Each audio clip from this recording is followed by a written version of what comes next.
तो मैं निविता प्रस्तुत हूँ आप सभी के सामने एक कविता को लेकर, जिसकी शीर्षक है खूब लड़ी मर्दानी वह तो झांसी वाली रानी।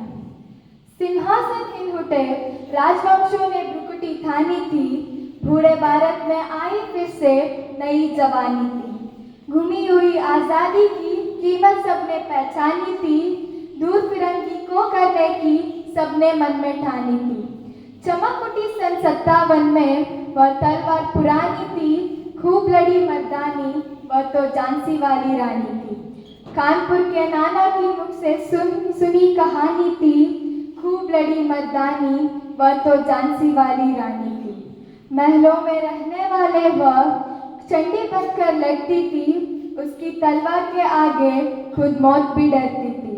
बाला बच्ची कटार कृपाण सबका ही उसने ध्यान किया, तलवारों के बल पर ही उसने राजगुमान किया। चित्तौड़ की रानी पन्ना का उसने मान बढ़ाया था, झांसी का इतिहास प्राचीन उसने सजीव बनाया था। रणचंडी के चरणों में उसने जमी बिछाई थी, खूब लड़ी मर्दानी वह तो झांसी वाली रानी थी। धन्यवाद। मैं शर्वाणी आप सबके सामने प्रस्तुत हूँ एक कहानी को लेकर। कहानी की शुरुआत एक ट्रेन से होती है। ट्रेन स्टेशन पे रुकती है और एक लड़की ट्रेन में जाके बैठ जाती है। उस डिब्बे में बहुत सारे लोग थे, पर कुछ ही स्टेशन के बाद सब लोग चलने लगते हैं। अब वे लड़की इस डिब्बे में अकेले बैठी हुई थी। अगले स्टेशन में कुछ लड़के आते हैं जो मनचले चोर जैसे थे। वे लड़की को घूर रहे थे क्योंकि उसकी गले में एक सोने का माला लटक रहा था। लड़के सोने के माला को लेने के लिए लड़की के साथ बहुत लड़े और लड़की अपने आप को बचाने में बहुत कोशिश करती है। उसके ऊपर बहुत चोट लगने के कारण वह हार जाती है।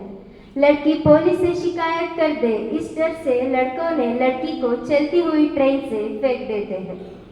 वे लड़की ट्रेन के ट्रैक पर बेहोश पड़ी रही। रात भर उसके ऊपर न जाने कितने ट्रेन गुजरे, दोनों पैर कट गए। उस समय सहाय करने वहाँ कोई नहीं था। सुबह कुछ लोग उधर आते हैं और उसकी बुरे हालत देखकर तुरंत उसे हॉस्पिटल ले जाते हैं। हॉस्पिटल में डॉक्टर भी उसकी बुरे हालत को देखकर आश्चर्य हो जाते हैं कि वह जिंदा कैसी है।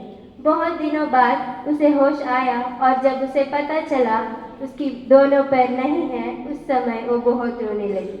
कुछ समय बाद वे समझ जाती है कि भगवान उसे जीवित इसलिए रखा है क्योंकि भगवान उससे कुछ बड़ा काम करवाना चाहता है। कुछ दिनों बाद उसने पर्वतारोही के काम शुरू करती है और एक दिन ऐसा आती है कि वो विश्व की बड़ी चोटी एवरेस्ट, जिसकी ऊंचाई 8,848 मीटर की है, उसको चढ़कर भारत की तिरंगा लहराती है। ये लड़की कोई और नहीं बल्कि अरुणिमा सिन्हा है।